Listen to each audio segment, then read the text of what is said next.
xildoonayaasha ayaa bilaabay kasbashada codbixiyaasha waxayna dadaal badan ku bixinayaan la kulanka beelaha deegaanka ay ka tartamayaan.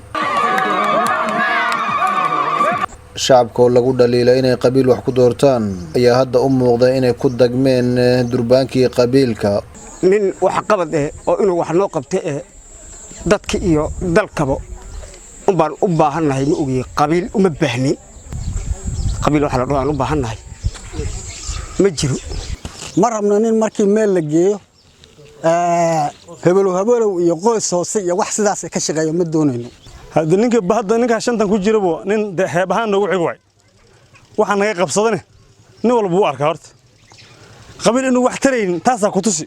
siyaasiyiinta ayaa lagu baaqinaysan shacabka kala dilin dadka colaad iyo cuqdad la kala dhigahay walaalaha waligood wada degnaa cid dhulka qaadanaysa meeshan ma jirto dhulkiina waa la wada leeyahay Soomaha waaba naga baday anaga baa baahan oo beeri dhulka iska banaay u baahan Soomaha siyaasadaas qaabkaas wax lagu raadinayo ka digtoona. hogaamiyaasha dhaqanka ayaa ku mashquulsan kala saarista musharaxiinta. maanta waxaan qaadnay inuu muxushmuha noo noqdo arrinkiisa iyo taladiisana na deeqday midnimo inuu naga dhigna aan rajaynayno. waa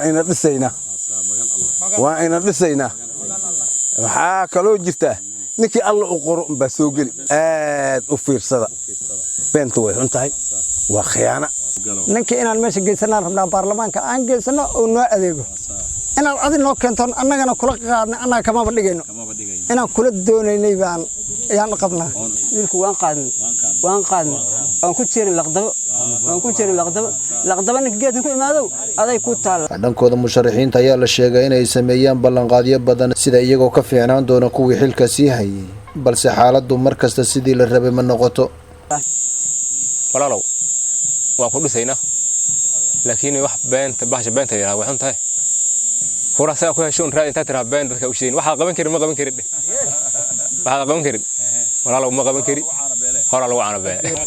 wiilka telefoonka haduu laga qabanaynin telefoonka haduu laga qabanaynin ilaahay baa qore wiilka telefoonka haduu laga qabanaynin iyo la daalayna walaal baan hala daa. shacabka dhankooda waxay u muuqdaan kuwa bislaaday oo sidii hore ka foojigan. walaalahan marka hore siyaasadda soo galaan way baahan yihiin intana u imaanayeen walaalow bay dhahan gacmaha u horsanayeen waa la qaadi sidii rabaan baa loo yeeli. hadda meesha maxaa iga muuqata telefoon baa laga wada calacalay wax iga qaban male nin telefoon ka qabto waa ninku qadiriyay ma ogi magafayaal kala ilaahay mid dhaxda uga baxayaan oo ma ayaka ilaahay maganti baa tahay dambiga uu la jirin ma ogi inti soo galeysay een kuuru u riday fadhiga aan fadhiinin iga qaada waan waarto nin lagu qabana gaari waa loo galay warwaraado waxaan ka codsan waa koowe dhulka iga qaad waa mid labaad naafado dhan way ku ducayn waa hadii ana soo galay hadda kala deenku ma leeyani. maxamed baaruud xuseen warbaahinta Star.